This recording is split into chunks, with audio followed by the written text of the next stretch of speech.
morning news is brought to you by Hatil Furniture, the global furniture brand. Now get premium quality furniture in the affordable price.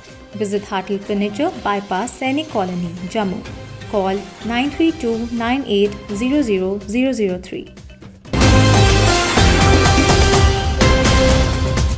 In major development, the ongoing India-China border conflict may be resolved soon as the armies of the two countries have agreed for disengagement from parts of eastern Ladakh sector under which they would be moving back to their respective positions before April-May timeframe earlier this year. The disengagement plan was discussed between the two sides during the 8th Corps Commander level talks which were held on the November 6 in the Chuhusui. As per the disengagement plan, which is to be carried out in 3 steps in 1 week from the talks in the Pangong Lake area, the armored vehicles including the tanks and the armored personnel carriers were also to be moved back from their frontline deployment to a significant distance from the line of actual control by both sides.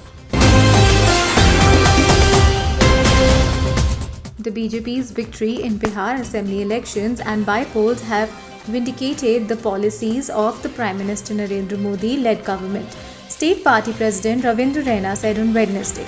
He also lashed out at the Congress and the other opposition parties, terming them as anti-national. Accompanied by the workers and supporters, Raina, along with the MP Jugal Kishore Sharma, danced to the tune of the drums to celebrate the victory of NDA alliance in Bihar and also in by-polls.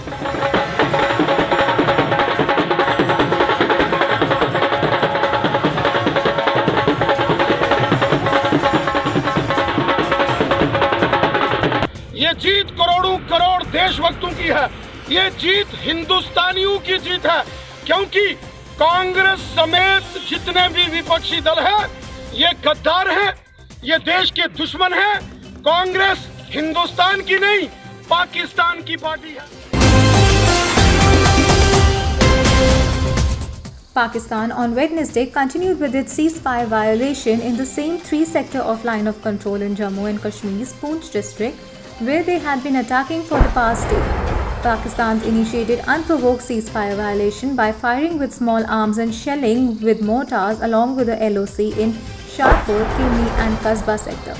The Indian Army is retaliating befittingly. Pakistan violated ceasefire in these 3 sectors on Tuesday as well. Ladakh Lieutenant Governor R.K. Mathur has sought centre's help to exploit the full economic potential of Pashmina produced in the Union Territory. Mathur raised the issues during a meeting with the Union Minister of Road Transport and Highways and Micro, Small and Medium Enterprises, Nitin Gadkari in New Delhi. He stressed on the need to support promotion of Pashmina as a means of rural livelihood and revenue generating avenues for youth. The annual board examination for Class 10 conducted by Jammu and Kashmir State Board of the School Education commenced in the Kashmir Valley on Wednesday with COVID-19 safety measures in place. The examinations are the first major school-related activities in the valley since the pandemic broke out. The examination centers have been almost doubled from the previous year to ensure adherence to the social distancing platform norms. In order to prevent the spread of infection, the authorities have put in place various preventive measures including social distancing norms and use of masks and hand sanitizers.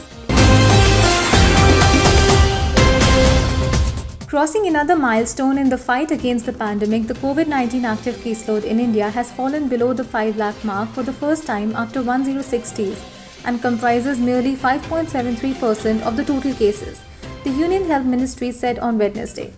This landmark achievement has been made possible by the centre's sustained, graded and targeted strategies, their effective implementation by states and UTs, dedicated and selfless service of doctors and all the COVID-19 warriors. The Union government has bought films, audiovisuals, news and current affair content on online platform under the domain of Ministry of Information and Broadcasting. According to a notification issued by the Cabinet Secretariat, content made available by online providers such as Netflix will also come under the ministry. With this, the Ministry of Information and Broadcasting has also power to regulate policies related to news, audios, visual contents and films available on online platforms.